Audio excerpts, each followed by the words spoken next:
If you're listening to this podcast, it's probably because a child you love and care for is differently wired. Are they also struggling in their current educational setting, seen only for what they're doing wrong while longing for positive relationships with peers and others? Envision a world where your child's unique abilities are not just recognized, but celebrated. A world where they can connect with others and their true potential is seen and appreciated. The Strength-Based Assessment Lab's mission is to build a world for your child just like that.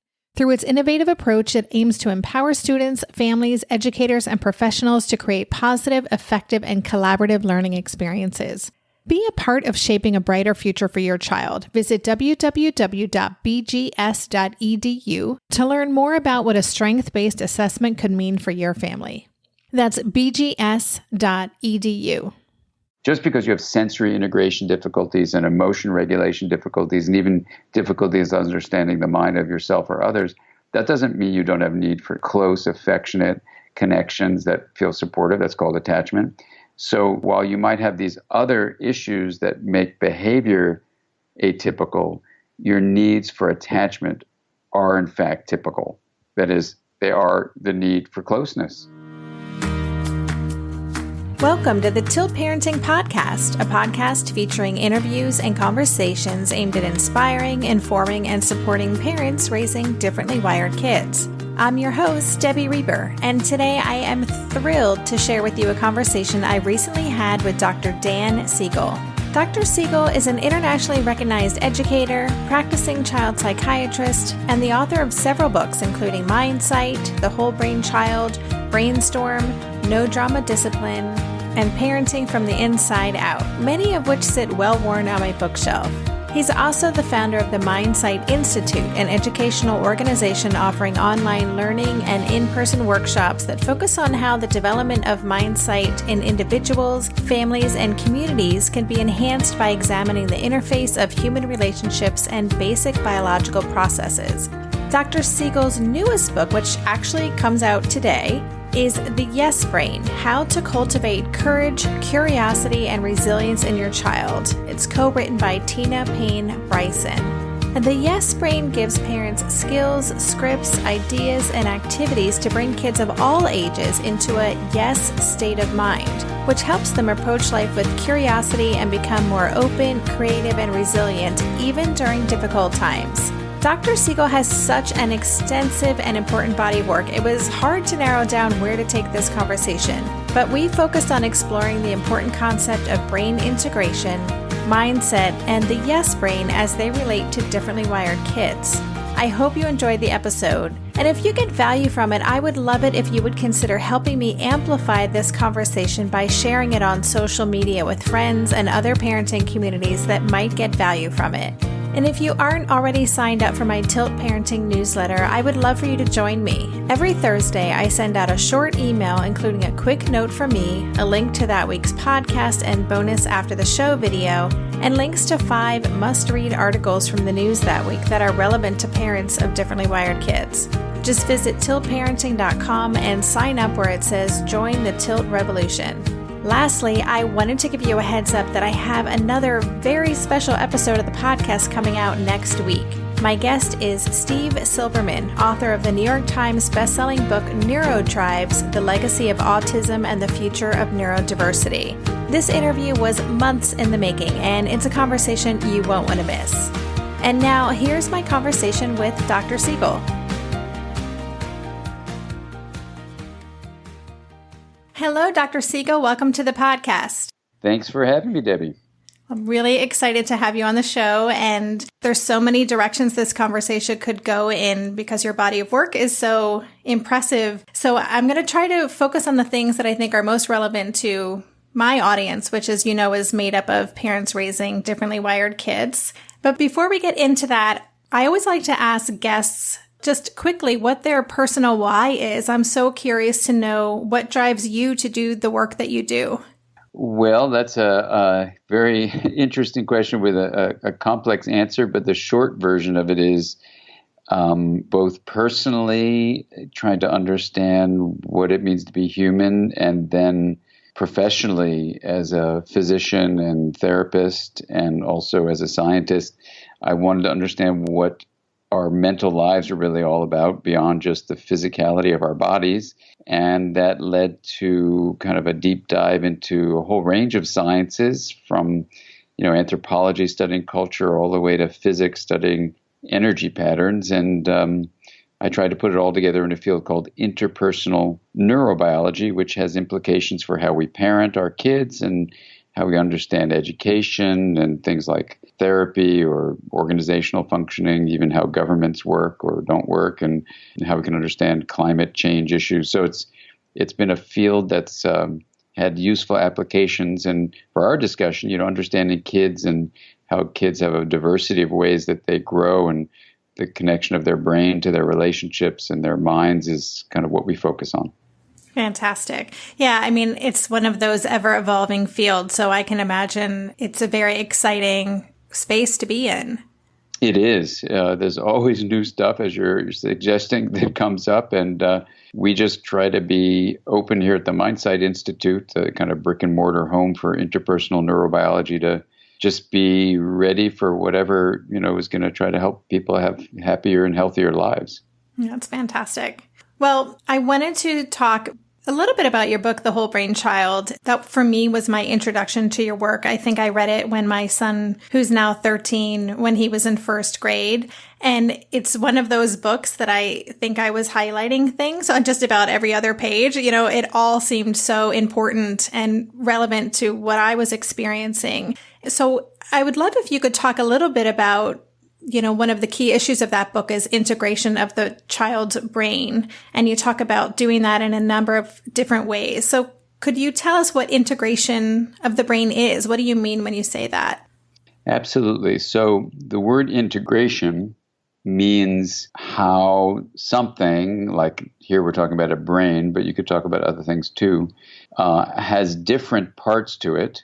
And let's just talk about your body. You have a left leg and a right leg, for example. So to integrate your experience of walking, you would want to differentiate your left leg from your right leg, but then let them become linked as they simultaneously, lean forward and you step on your left and step on your right and step on your left.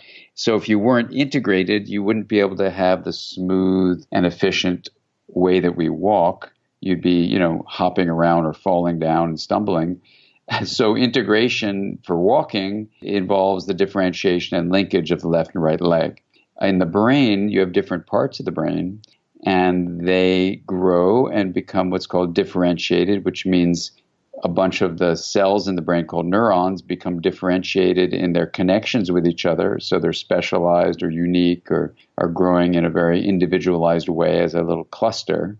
And then you take those clusters of neurons that are now having connections with each other. So they're a specialized or differentiate just means to make different region. But then for the whole brain to work together, that cluster has got to connect and communicate with other clusters that themselves have become differentiated. So you get very sophisticated and really smooth walking, essentially, for our brain, smooth functioning when these differentiated areas are allowed to be different.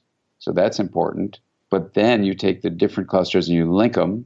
So those connections can be grown too. And, when there's challenges in how our minds function in all sorts of ways that are part of the wide range of neurodiversity we have, we can avoid using the word disorder, but you certainly have challenges that are presented when integration is not developing as well as it could be. And so whether it's sensory integration problems or kids on the spectrum of issues related to social and emotional and sensory processing, or, looking at mood challenges like what are called mood dysfunctions like depression, or thought challenges, all of those challenges have various degrees of difficulty with integration. And so interventions that try to cultivate integration would be ones that would help that individual and the family and friends that they have, function in a more coordinated and balanced way in their relationships when you can get integration to be happening more effectively inside the brain itself. So for kids who are neurologically typical, are they also not having as much integration when they're younger, and it's something that they naturally develop as they get older. I guess what I'm asking is this part of every child's journey that they need to learn how to link these different sections of the brain? And for kids who are atypical, it's just a more complicated journey? I think that's a really great way of describing it, Debbie. And just to give you an example of the support for that, the brain grows based on genetics, the genes pushing for the growth of neurons and their connections with each other and the differentiation of areas. And the brain also grows, in addition to genetic information, based on experiences. And those two really broad influences on brain development, genetics and experience, interact with each other as the brain becomes more and more differentiated and more linked. So the first dozen years of life, the child is kind of absorbing the world around them and becoming more rich in their intricate interconnections in the brain. And then during the second dozen years of life, where your son is now, the brain begins a pruning process to get rid of some of those linkages and even some of the differentiated areas. And the areas that are not used are pruned away, and the brain actually is going to then establish more linkages in the later part of adolescence with a substance called myelin.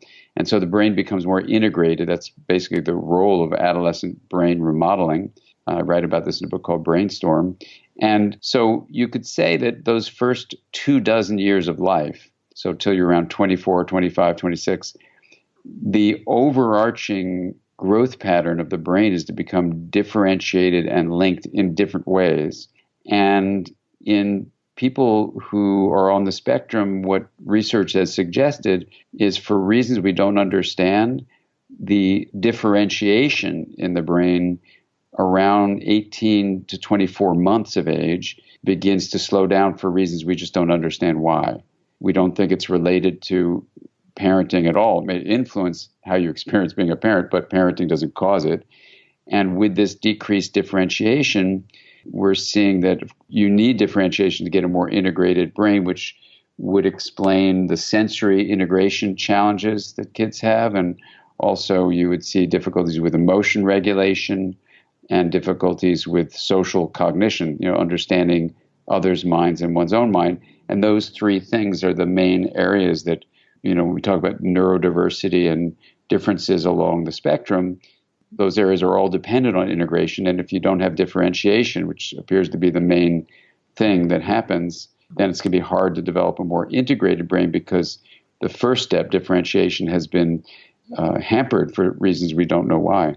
Wow. Okay. So does that make sense? How does that feel to you when you hear that? Yeah, it absolutely makes sense. I mean, I think the question that I imagine most of our listeners want to know is, okay, so what do we do about it?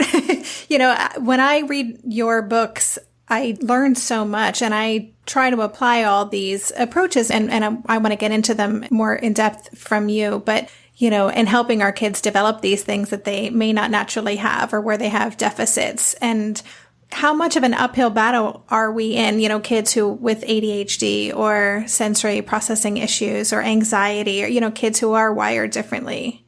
Well, the thing that is, I think, so important to remember is that the brain is open to growth and change throughout childhood, adolescence, and even adulthood. So we need to take a deep breath and say, okay, how can I approach the growth of my child in a way that's going to support their particular needs? So if you go to our website, drdansiegel.com, you'll find a podcast where I was actually on the stage with someone with Asperger's syndrome, high-functioning person on the autistic spectrum is what he would describe it as. And it was all about neurodiversity. And the big discussion we had, and there were some parents in the room, and it was right before we were all going to the play, The Curious Incident of the Dog in the Nighttime, about an adolescent on the spectrum. And it was such a beautiful podcast because, on the one hand, people were saying we have to really talk about neurodiversity and how there's just a range of different ways that people are. And I completely agree with that. And then the parents in the room were basically feeling and saying, But, if we don't say what this is, how can we help our child with the challenges they face? And also in the United States anyway, the funding is only given if you put a name to what you're dealing with and not just say, oh, there are left-handed people, right-handed people. I don't need treatment for being a left-handed person. So they were actually being deprived of funding and services for their kids if they refused to say this is an issue that needs some work. So it was a very understandable, complex moment that you'll hear in the podcast, and you'll hear what I said to everyone in the room, including the people with autism, that if you really see it as these three things, challenges to integration that lead to sensory integration challenges, emotion regulation challenges, and self and other understanding challenges, and the person on stage with me was saying, yeah, that's my life. You've just described my whole life. I said, well, then let's give you some support. We don't have to call it a name or a disorder unless you just need funding for that. That's fine. Do whatever you need to do. But in terms of our understanding, there's some difficulties with integration. And let's give you the kinds of integrative neuroplasticity. Neuroplasticity just means the plasticity means you can change with experience. Neuro is the brain. Integrative means let's grow intentionally more integration in your brain. So the people I work with, that's what we do. And the different books I write, Mindsight, or the books you're talking about, Whole Brain Child, No Drama Discipline, or our new book, Yes Brain, it's all about what can you do as a parent to identify chaos or rigidity in a child or adolescent's life that is revealing challenges to integration. And then in a very specific way, you are prepared as a parent to say, okay, this chaos or rigidity is a sign of impaired integration. I don't have to call this a disorder, but I can certainly call this a challenge to integration. And what my job as a parent is to do, whatever the neurodiverse situation I'm working with myself or my kids or my friends or anyone, how do I best support people becoming as integrated as they can be? And then we give you the steps to doing that of how you use your relationship to help differentiate aspects of the brain if they're not differentiated, and then using your relationship, which basically means what you're focusing attention on, because we have a saying, where attention goes, neural firing flows, and neural connection grows. So ideally, what we're going to do is use our relationship to inspire people to rewire their brains toward a more integrative functioning, which is true of any human being, as you're suggesting, Debbie. That's not just something with a neurodiverse situation. It's everyone. Everyone needs to move toward integration.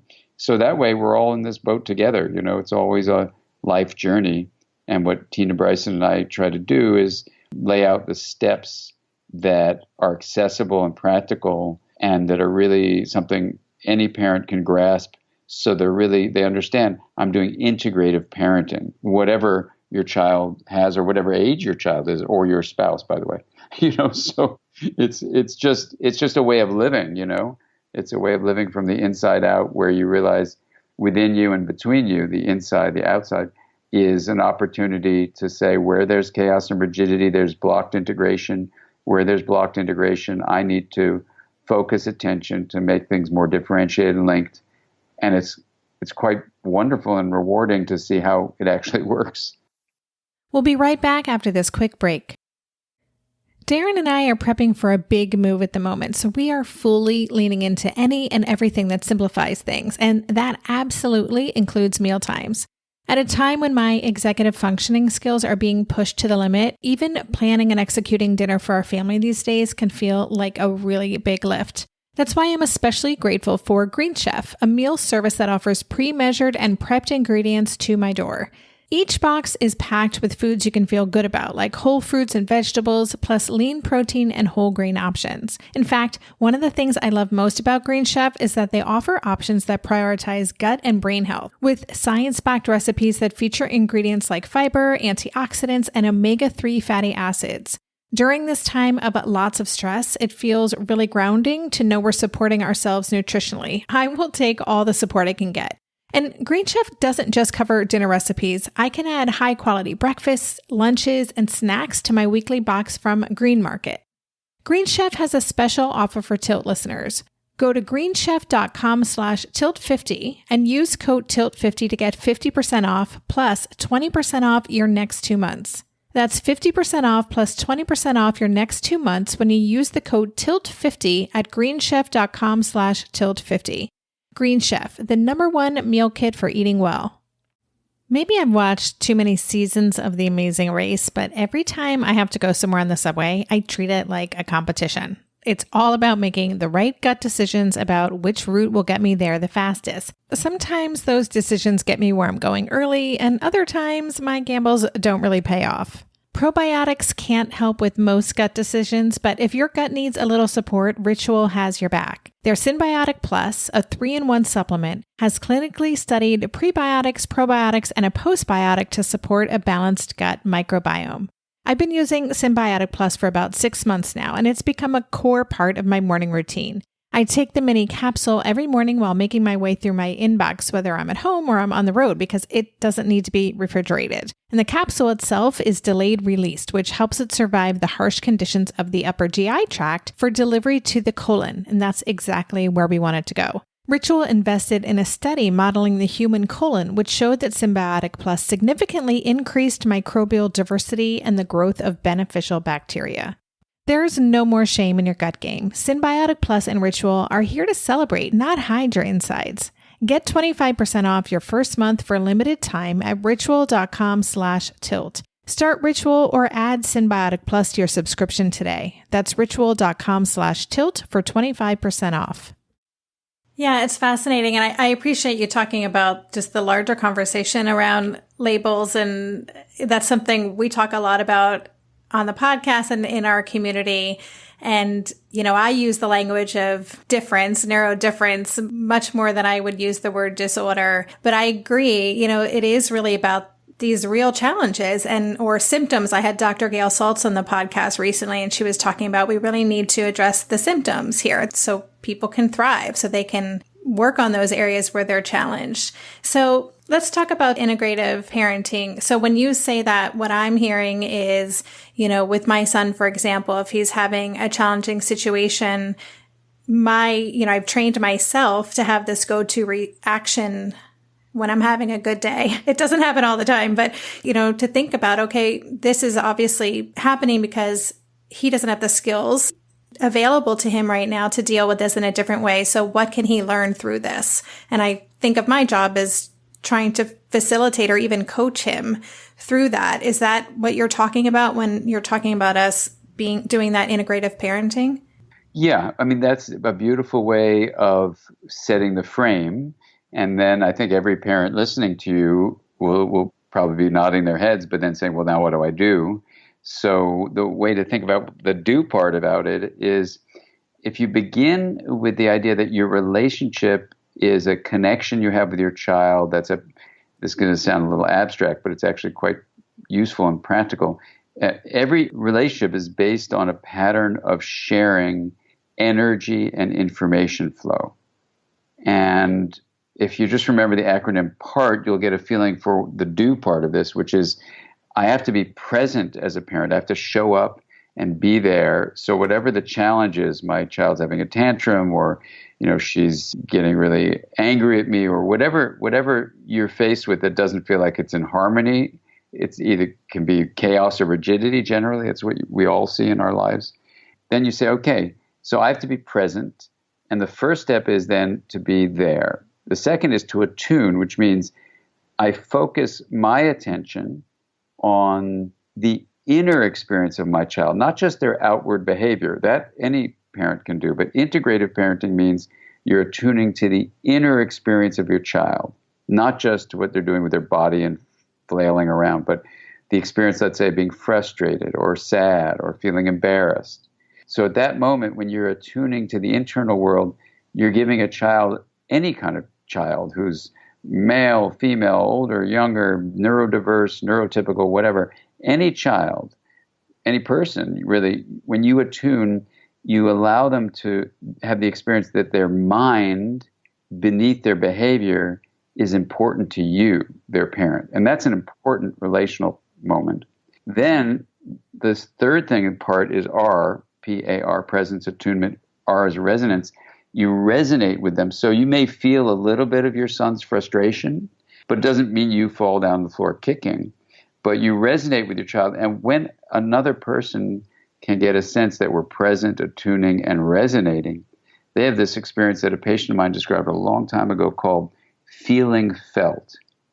And when they feel felt by you, that's a profound moment of joining. And it's what every human being needs. And in that joining, there's a feeling like I've now become a part of something larger than just my private self. It's where I've become a part of a we.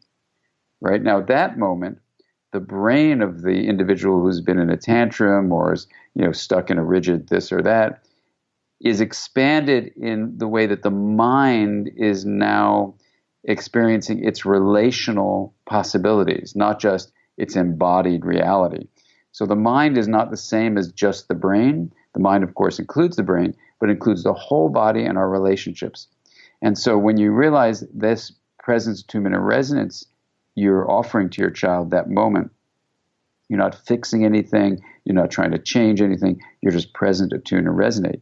At that moment, even if your child's behavior still continues, they're going to have a mental experience of expanding their connection to you. And what develops in your child's brain is the fourth element of part, which is T for trust. So in this trusting state, there's a whole biology to this. I've edited over 60 textbooks in our series for Norton, and one of them is all about this, but I'll just give you a one sentence. That's a whole textbook.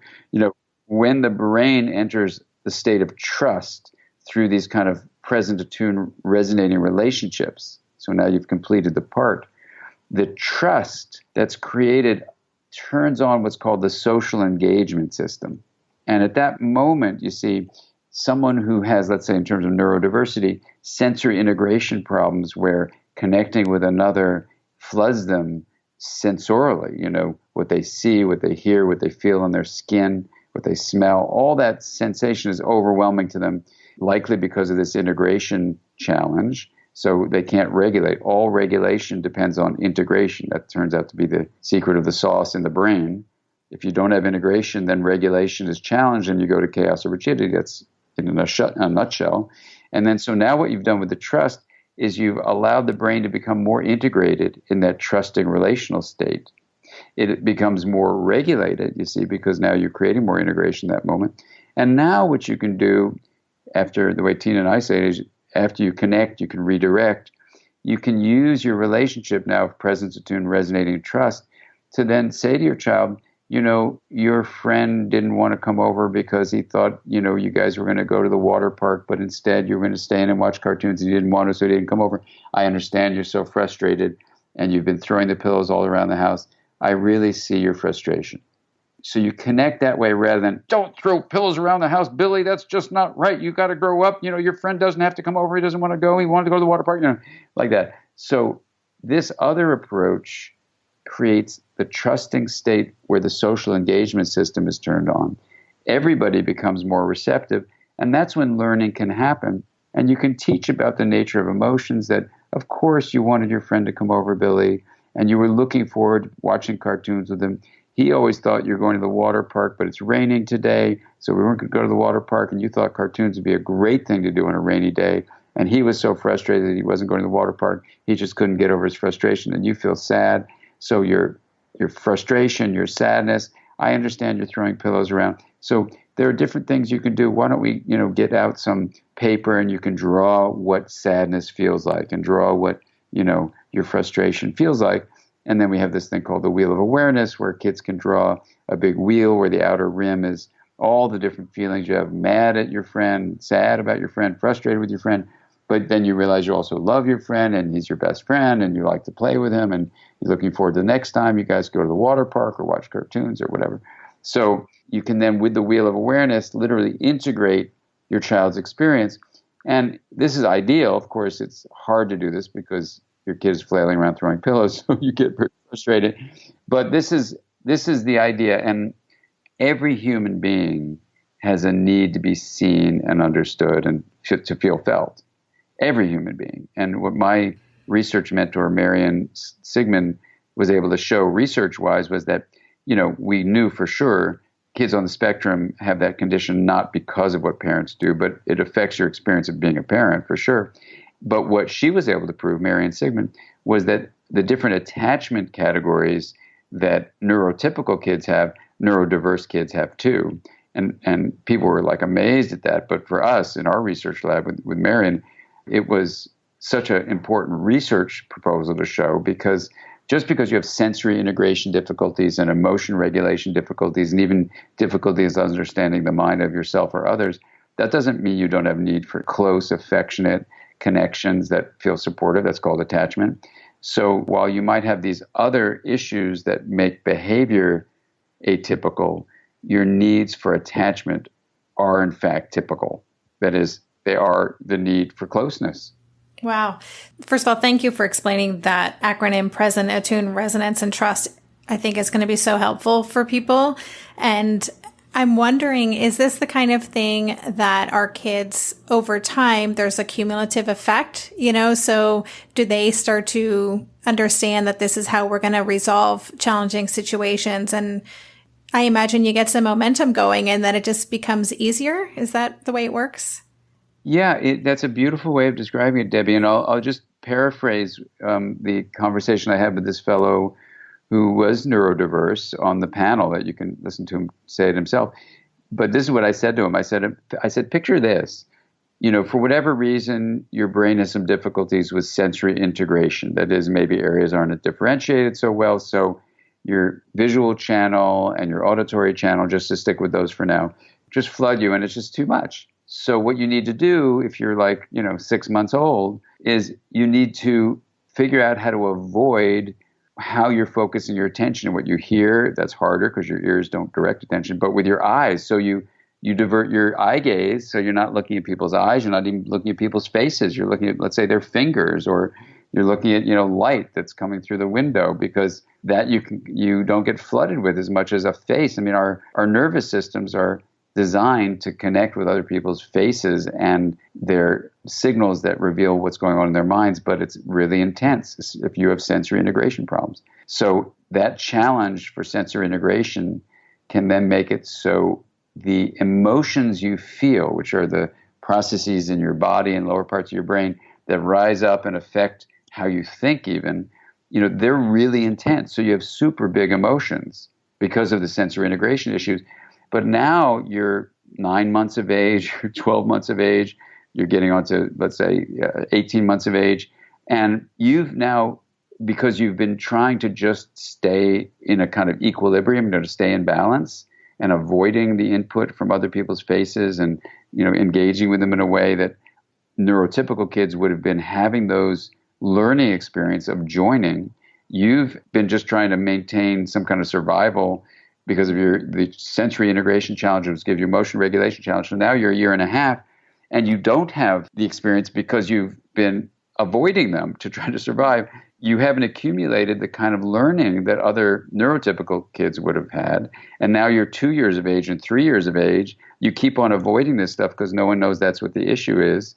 And so now you're 4 and you're 5. And another kid has had 5 years of focusing attention on the face of other people, looking at their eye gaze, trying to figure out what their lips mean when they are up or down or whatever, trying to understand tone of voice, gestures, all the nonverbal signals that let us know really the bulk of how we know what's going on in the mind of another person is through these signals. And if you look at all sorts of research, I've written a book called Aware, which is kind of talking about this, but we start out really knowing the mind of another before we know our own mind in our evolution.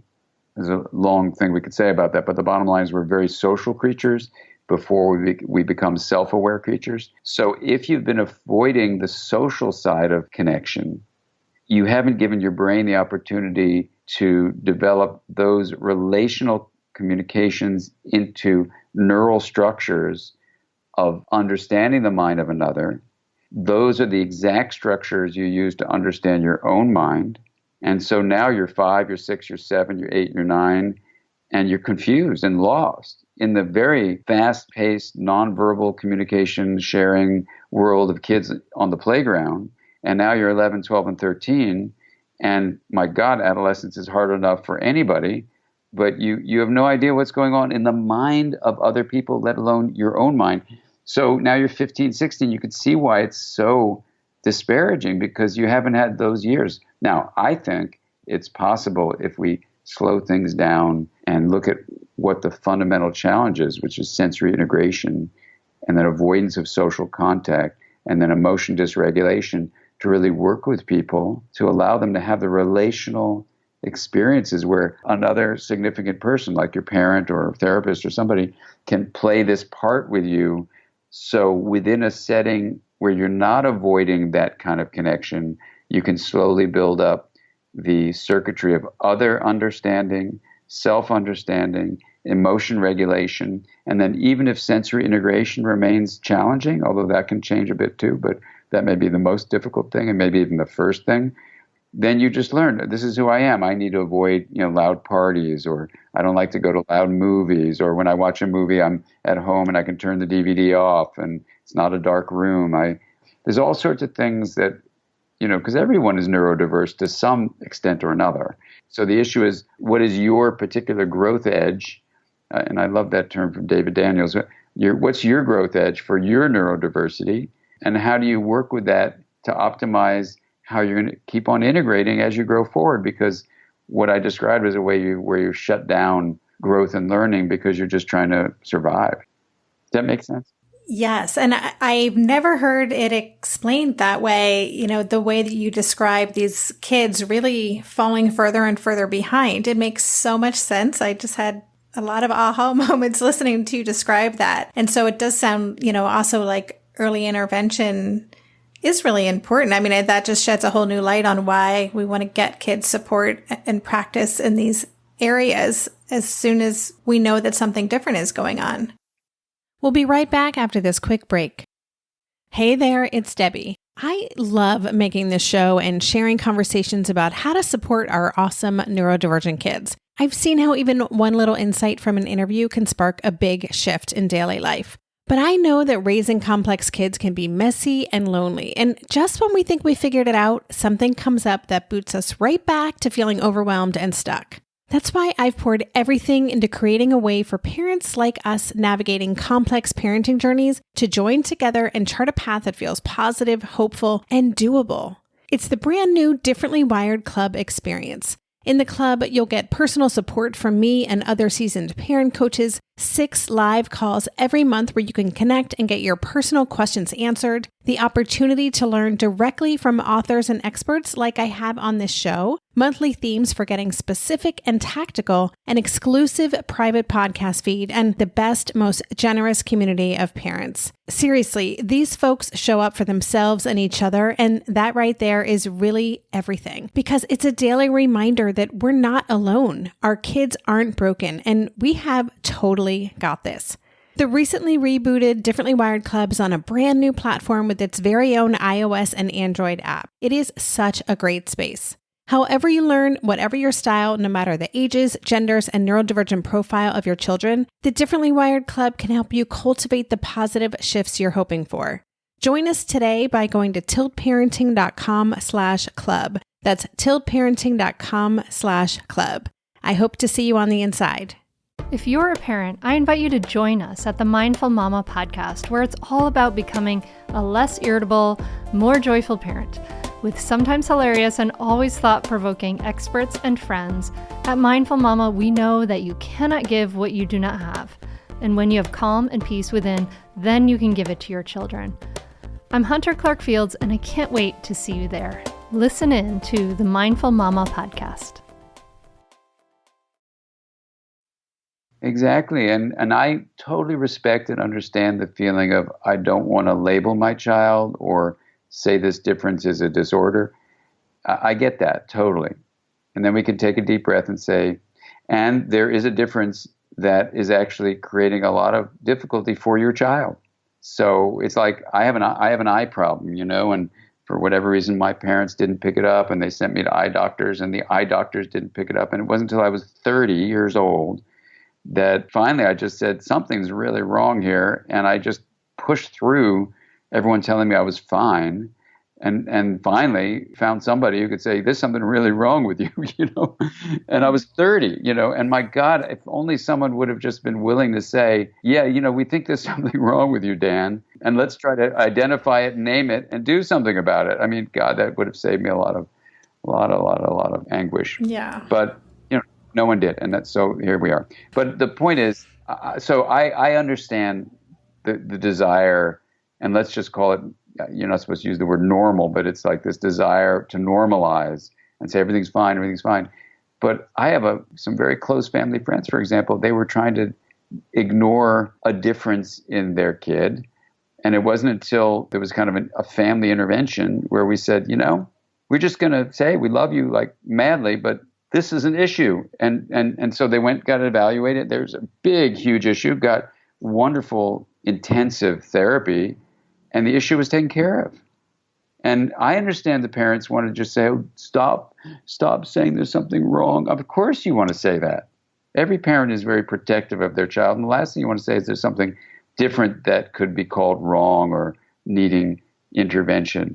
But the sad thing with that, while it's understandable, loving stance of every parent, totally get that, is that there are certain impediments to integration that can be helped to become more integrative. So forget the word disorder or naming it, unless you need that for insurance or to go get help. But everyone should find out when there's chaos and rigidity in their lives and then say, okay, integration is being blocked there. Don't have to call it a disorder, but it's a growth edge, and everyone's got a growth edge, and here's mine, or this is mine for my kid, and let's do the work. That's fantastic. Thank you for sharing that. So I want to be cognizant of time here, and I really want to hear about your new book, The Yes Brain, which the day this episode comes out is the day that your book is released to the world. So can you tell us a little bit about it? Yeah, I am so excited, Debbie, to share this with you because I just read part of, Tina Bryson and I wrote the book, The Yes Brain, and I just did half of the audiobook. She's doing the other half. And we were so excited when we wrote it, and then, of course, it takes some time. It goes to the printer and all that stuff. So then I did the audiobook, and it was like, whoa, this is a fun book. So the idea of the book is very, very direct. The brain has two states, and this is going to be so relevant for all your listeners, especially after the conversation we had. The two states are, one is a reactive state that you can induce by just saying the word no really harshly. I can do it now if you want, but anyway, you can say no, really harshly. And then your brain gets reactive, which means it's feeling threatened, and it creates 4 Fs, either fighting back, fleeing, freezing, meaning tightening up your muscles and not moving temporarily, or fainting, even collapsing and feigning death, this 4th F, fainting. So that's the no brain state. In contrast to that, the brain has a second major overall state. If you call that one a reactive no brain state, there's the receptive yes brain state. And this yes brain state is something that parents can learn how to create in their child, even when they're creating structure, or maybe especially when they're creating structure. And they are offering teaching that we call discipline. And so the yes brain state of receptivity is literally when you turn on this social engagement system, establish a feeling of trust. A child is open to learning. Anyone's open to learning in a receptive state. And so what Tina and I do in the book is we offer 4 fundamental steps that are essentially coming from a review that I write up in I have an undergraduate and graduate school textbook called The Developing Mind that I wrote. And in that book, it kind of summarizes what are the essential functions that come from an integrated brain. And so when you look at that science review, there are many functions, but some of them can be called executive functions. And it's what kids on the spectrum have challenges with, for sure. It's what kids with ADHD have challenges with, for sure. Anxiety. Actually, many, many people have regulatory challenges. And so if you look at the way you can integrate the brain through the yes brain approach, it comes down to 4 things that spell, those of you who know my work, I'm an acronym addict. So this acronym was the cheese BRIE, B-R-I-E, and it's balance. How do you allow emotions and thoughts and sensory stuff to be balanced? So it enriches your life but doesn't flood your life or shut your life down. And we talk about flowing in this integrative state of harmony, which you can call the green zone, versus being in a reactive state of fight, flight, or freeze, which is the red zone, or diving down into this faint collapse rigidity, which is the blue zone. So we talk about how to feel that in your child and yourself, and try to help the child stay in the green zone, this integrated flow of harmony. So that's balance. Resilience, the next letter, is where we teach about how when you're in the red or blue zone, when you're in this reactive state of either activation and hyperarousal or deactivation, hypoarousal, either of those are reactive actually, then you learn how to bring yourself back to this green state of the integrated flow. And we teach, these fundamental steps like we do in all of our books. Okay, now here's the idea. Now how do you actually apply it? So that's where resilience comes from, is the ability to bounce back after becoming out of whack, out of balance, including flipping your lid and having a tantrum. Then the others are insight and empathy. Insight is basically, and this would be really great for kids with various neurodiverse differences, where you want to teach insight. Kids who are self-aware, and adolescents and adults too, have a lot more capacity to regulate their emotions, to connect with other people, to deal with, disappointments. And with that self-awareness comes self-regulation. And so we teach the steps of what you can do as a parent to create this yes brain state. It's kind of like Carol Dweck's work. And Carol Dweck is a professor at Stanford. She was really kind to write a really supportive blurb for our endorsement for our book.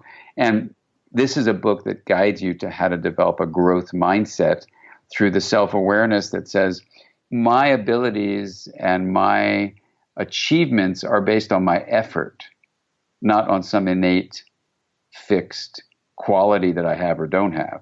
It comes from my effort. So if I feel frustrated that something didn't go my way, a play date with a friend, a test at school, something on an athletic team or whatever, instead of shutting down and becoming an underachiever, which happens with what's called a fixed mindset, I can have a growth mindset where I say, something, that was hard. I wanted to do better on the field. I wanted to do better on the test. I wanted to do better at the play date. And I'm going to try to learn from this and really grow from this. And you can actually teach kids with a yes brain approach like that to actually take what before felt like overwhelming, burdensome challenges, that you just shut down with, but instead say, okay, that was that, and now I'm going to move and learn from it. So that's insight. And then empathy is, realizing that all the research on our lives suggests that the mind is not just inside of us, it's also between us. And if you want a healthy mind, sure, you want to have insight for sure, but you need to have empathy, which includes understanding the mind of another, taking their perspective, but also feeling happy for their happiness and really concerned when they're not well, what's called compassionate empathy or compassionate concern. And in this way, what we're trying to teach in the Yes Brain book is for a parent to have the tools, no matter what challenges their child presents in life. This book will be useful to say, how do I have a strategy to parent as a yes brain parent? So I'm going to create discipline. I'm going to have opportunities for learning. So it's not like passive parenting, like I just say yes to everything. That's not at all what it is. It's really about understanding that deep and good and long-lasting learning happen from a receptive yes brain state. And we want every parent to be prepared for how to live life with their kids to the fullest and let them grow to be the best people that they can be. Well, it's very exciting. I had a chance to look at your book. I actually read it before our conversation. And as you said, it is so relevant to our community. I mean, every aspect of it, the balance, the resilience, the insight, the empathy, those are all things that, especially kids who, differently wired kids tend to be hyper reactive. They tend to be chronically inflexible and having more rigid thinkers, concrete thinkers, black and white thinkers. So much of what you presented just felt so tangible for the tools that we can really use. So I'm really excited about your new book and congratulations on it. I really think it's important work putting out into the world. Well, thank you. Tina and I really feel so grateful that as we try to synthesize the science and then weave it with our clinical practices and experience, and then with our experiences as educators, as well as our experiences as parents ourselves. It's so rewarding to say, okay, you have this huge amount of science. How do you actually translate it in a way that is absolutely accurate, but not overwhelming in all the scientific jargon and everything like that? And then say, look, here's what's practical about it, and here's what you can do for a busy, tired parent. Here's some easy to remember things. And, we put in cartoons, and there's a section, as usual, on how do you actually not just know how to approach this as a parent, but how would you sit down with your child and maybe read these cartoons to them? And so it teaches them the principles of every chapter. And then even we have a section for yourself, because we as parents, you have to take care of ourselves and develop this yes brain state for us too. So I'm very excited about how this book can become a companion for parents on the journey of really helping our children thrive. And thank you for supporting its being out in the world. Yeah, well, it's exciting. And, as you said, I love that you included information for parents on how we can be more balanced ourselves. For me, that was something that I read it and I was like, oh, yes, thank you. Because so many parenting books, especially the books that we're reading, right, they are all about addressing our child's issues. And so many of us aren't taking care of ourselves. And we really do need to be in that mindset to best be present and show up for our kids. So yeah, I appreciated that a lot. So I am going to let you go. This has gone longer than I intended. I know you have a lot on your plate, and I just want to say thank you so much for taking the time. This has just been fantastic. My audience has been very excited about hearing from you on all of this. So I just appreciate everything you shared. And listeners, I will share all the resources. Definitely check out Dr. Siegel's books. They are all worth a read and very practical, really usable and accessible for parents like us to know how to apply the concept. So I'll leave links to all of that information, Dr. Siegel's website, all of it in the show notes pages. So Dr. Siegel, thank you so much. And yeah, this has just been wonderful. I really appreciate it. Well, thank you, Debbie. It's been a pleasure, and I look forward to talking more in the future. You've been listening to the Tilt Parenting Podcast. For the show notes for this episode, visit tiltparenting.com/podcast and search for this conversation. If you like what you heard on today's episode, I would be grateful if you could take a minute to head over to Apple Podcasts and leave a rating or a review. Thank you so much for helping us stay visible so people who would benefit from the show can easily find it. If you want to support the show and help me cover the cost of production, please consider joining my Patreon campaign. To support the show, just visit patreon.com/tiltparenting. Lastly, if you aren't already part of the online community at Tilt, I invite you to sign up at tiltparenting.com on the box in the bottom where it says Join the Revolution. Every Thursday, I send out a short email with a quick note from me, a link to that week's podcast episode, and links to 5 stories from the news that week that are relevant to parents like us. Again, you can sign up and learn more about Tilt at www.tiltparenting.com. Hey, are you a parent of a teenager? Are you feeling overwhelmed about how to be what they need while also holding limits and boundaries that keep them safe? Are you tired of conversations that negate how messy this season of parenting is? Well, I've got you. My name is Casey O'Rourke. I am a positive discipline trainer, parent coach, and the host of the Joyful Courage podcast. Every week, I come to you with an interview digging into tough topics with experts I trust and solo shows that go deep into the personal growth and mindset needed to raise teens in a way that grows them into confident, capable young people. I am not afraid of getting real about the intersection of conscious parenting and the teen years, while also bringing in vulnerability, humor, and lightness. I'm walking the path with you and honored to serve. Listen to Joyful Courage on Apple Podcasts, Spotify, or wherever you consume podcasts.